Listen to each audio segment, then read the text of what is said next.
Baik, jumpa lagi dengan saya di channel saya Abdi Gas Motor. Pada kesempatan kali ini saya ingin membahas pemasangan Proji CR-V, di mana memang semua produk saya itu selalu saya bahas tuntas ya. Jadi tidak hanya menampilkan depannya saja, dari sistemnya dan semuanya itu saya jelaskan. Baik, dimulai dari bentuk bracketnya. Ini dimulai dari bentuk bracketnya. Untuk bracketnya posisinya seperti ini ya, dapat bentuknya seperti ini dan pasnya seperti ini, dimana memang retrofit mobil ini bisa dikatakan lebih sulit ya dibanding motor, karena dia harus memikirkan bagian kanan kiri dan akur untuk cahayanya, tetapi itu kembali ke pembuatnya juga, dimana banyak juga yang memasang hanya terpasang aja, tidak memikirkan kalibrasi, tidak memikirkan cahaya titik tengahnya dan lain-lain. Sebentar, saya kecilkan dulu, pendekkan dulu tripodnya.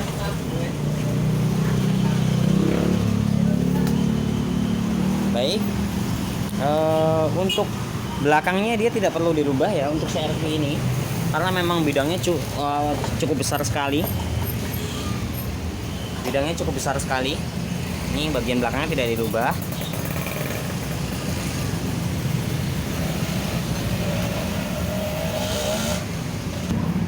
Baik, untuk belakangnya tidak dirubah ya. Sayangnya ini pernah menggunakan HID dan kemudian ini banyak sekali bolong-bolong untuk membuang angin, membuang panas, dan sangat parah sekali. Lubangnya gede-gede banget ya, udah gitu tidak dibuat penutup atau apa. Dan ini menurut saya ini adalah salah, karena membuang udara panas itu harus di paling atas, karena uap itu nggak akan pernah turun, tetapi dia akan selalu nyari tempat teratas. Makanya kalau embun itu selalu bagian ngembun tuh di bagian atas, jarang ngembun bagian bawah, tapi sesekali ada juga, mungkin karena di bagian atas sudah banyak embunnya. Nah, untuk hasil bracketnya seperti ini ya. Ini akan saya pasangkan, dimana proses bongkar pasangnya juga saya tidak mau merepotkan buat yang membongkar selanjutnya. Jadi jangan sampai mereka kesulitan ya untuk yang bongkar selanjutnya, meskipun bukan saya, ya mungkin tempat lain atau gimana. Yang pasti saya tidak mau merepotkan, jangan sampai merepotkan yang proses pembongkaran selanjutnya.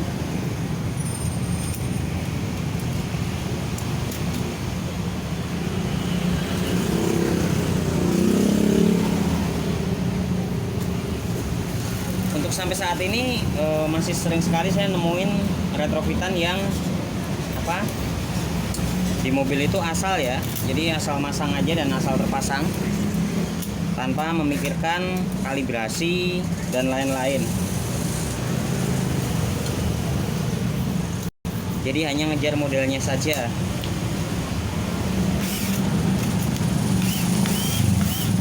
Sangat disayangkan untuk ukuran sekelas mobil pemasangannya asal ya. Ini sangat sayangkan sekali, karena memang seharusnya mobil lebih berani modalin ya. Apalagi mobilnya juga jelas dengan nominal mahal pembeliannya.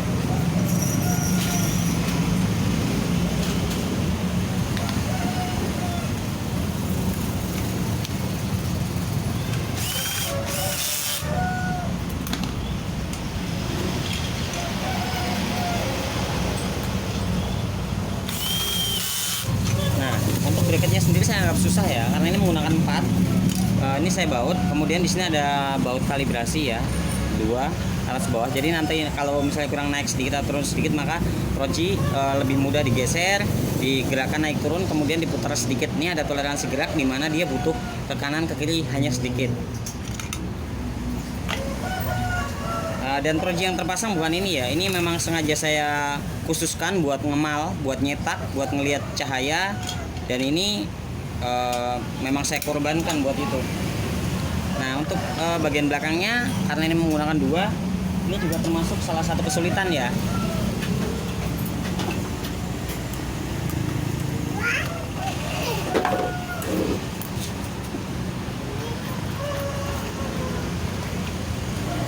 dimana cahaya ini dan ini harus rata.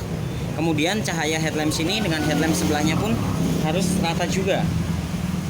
Tetapi tidak semua retrofitter memikirkan hal itu ya. Jadi lebih sering hanya yang sering saya temukan di daerah saya sini hanya terpasang aja. Nah, ini saat dites ini udah sama dan hasilnya bracketnya seperti ini. Untuk bagian sininya ini saya rubah ya. Ini menggunakan tripodnya milik yang lain karena memang bawaan dia itu bentuknya oval. Nanti akan saya carikan. Dan ini bentuk proci. Oh ya ini aslinya. Jadi aslinya seperti ini. Ini sedikit susah ya diaplikasikan ke sini.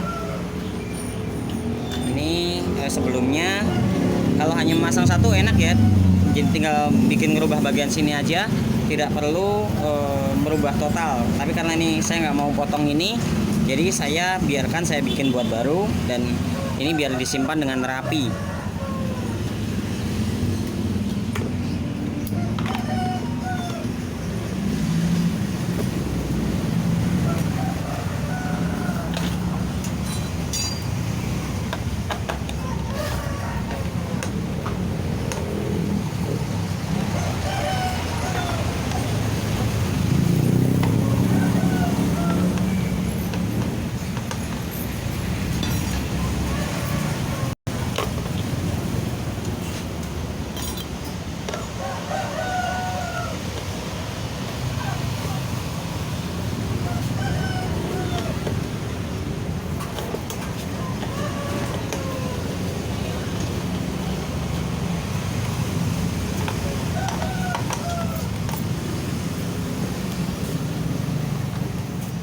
Ini yang bawah rada seret.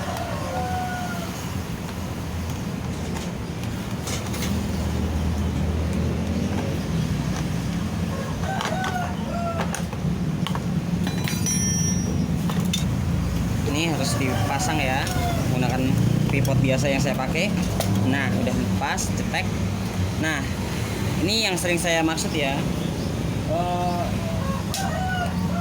Pada bagian ini setelan default dari pabrik itu berada di tengah supaya dia bisa mundur naik dan turun buat ke atas ya.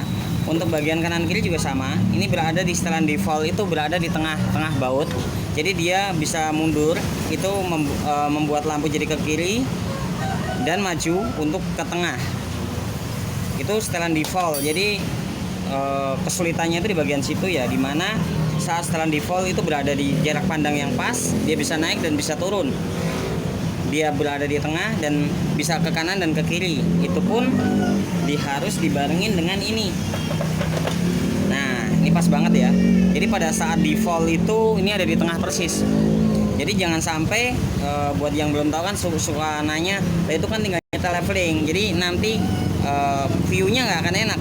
Dimana jarak pandang udah pas, setelan berada di tengah, terus kurang tinggi. Begitu ditinggiin dan dapat jarak pandang pas itu ditinggiin jadinya begini. Nah kan mangap, tidak enak ya dilihatnya. Masa mau seperti itu procinya, kan nggak mungkin. Tapi untungnya ini nanti mau diganti menggunakan strut BMW. Jadi ini dipotong, kemudian ini mau dicat hitam semuanya. Tapi saya di sini hanya menjelaskan bahwa kesulitan retrofit pada mobil itu adalah bagian setelan default dari pabrik tadi dengan cahaya yang pas, berada tepat di tengah. Jarak pandang kira-kira tepat ya, itu bisa naik dan bisa turun. Dia bisa ke kanan dan ke kiri. Itu setelan default kanan kiri, atas bawah. Nah itu harus pas. Kemudian ininya pun view-nya harus berada di tengah persis. Nah beda dengan MH1. Kalau MH1 pemasangan udah pasti pas, jarak pandang udah pasti tengah.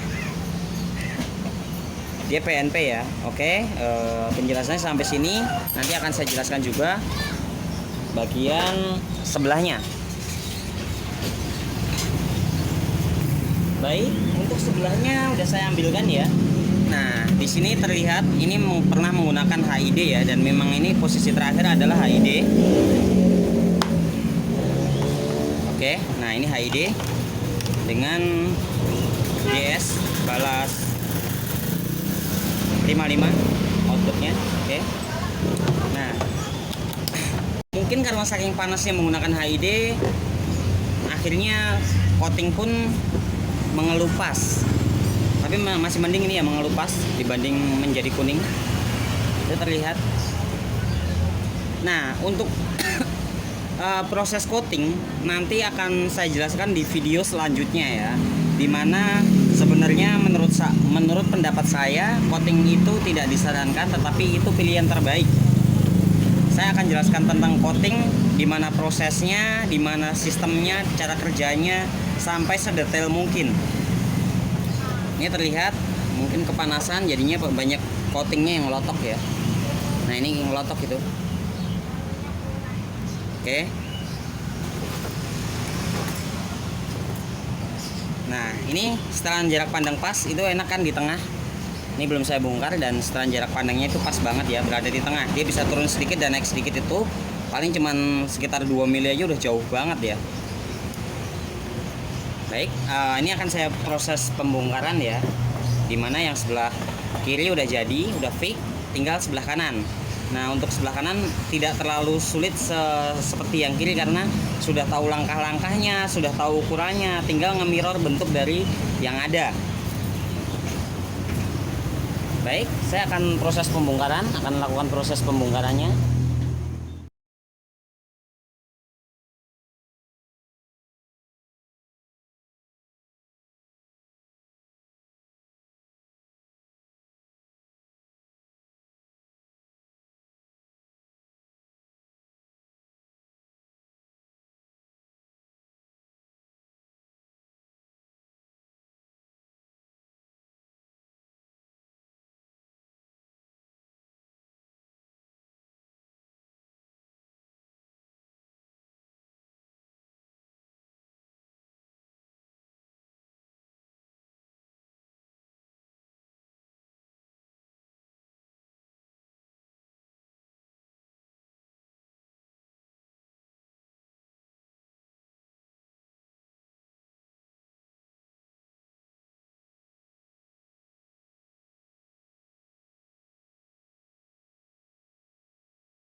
Terbongkar ya. Ini udah terbongkar dan kita lihat lapisan coatingnya.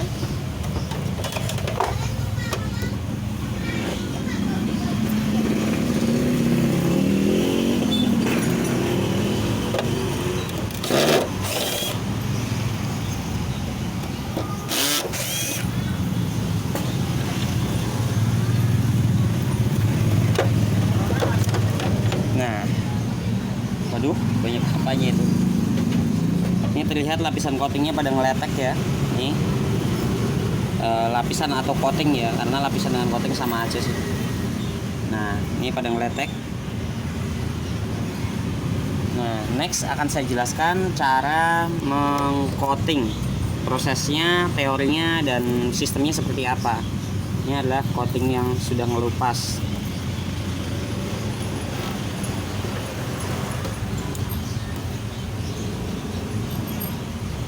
Baik, saya akan lanjut ke pembuatan bracket sebelah kiri ya, dimana memang cukup sulit.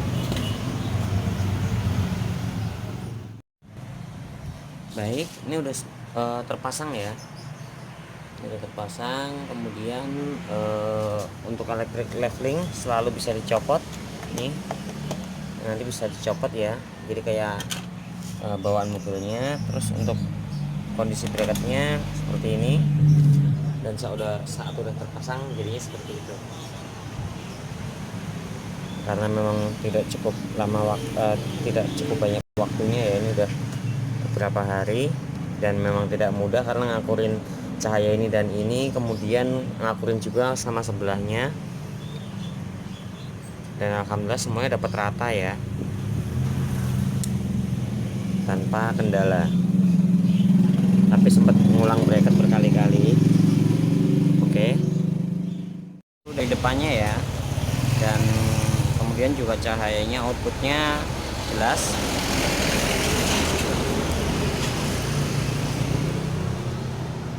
Ini terlihat numpuk, kemudian dari sisi samping juga dia jaraknya jarak aslinya ya.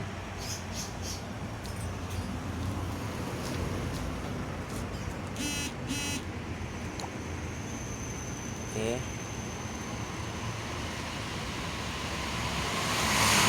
Sip.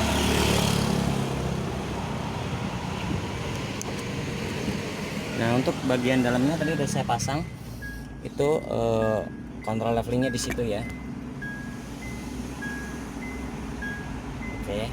Jadi itu cecer di sini. Dan satu oranye, satu biru. Oke.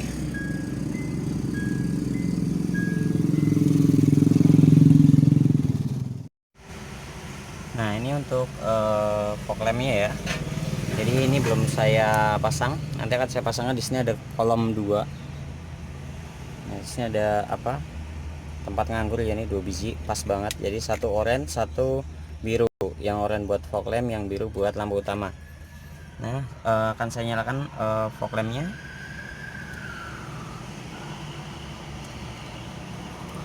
Oke, fog lampnya menyala. Nah, itu untuk fog lampnya keadaan 0. Keadaan 5. Oh iya 5. Itu sebelahnya jauh banget. Nah, ini akan saya turunkan ya. Itu untuk fog lamp ya. Nah, mungkin jarak segini pas karena udah tinggi banget, sedangkan jarak pandangnya paling segini doang nih. Ini udah 0. Nah, kemudian untuk lampu utamanya ini keempat-empatnya nyala ya. Ini 2 Fortuner VRZ, 1 AS Ultimate, balasnya GS. Oke, akan saya turunkan karena terlalu jauh.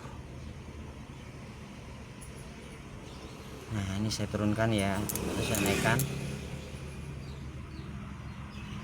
Oke, dan ini akan saya dim. Nah, itu high beamnya.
Oke, itu high beamnya cukup luas sekali ya, lebar sekali.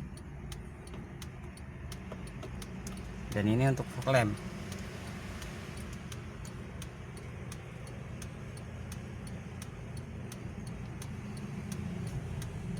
Ini fog lamp keadaan 0.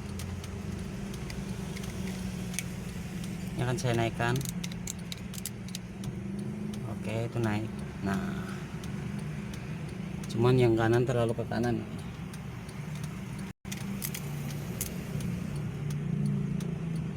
Oh iya, kanannya terlalu ke kanan. Tapi ya memang fog lamp segitu udah tinggi banget ya.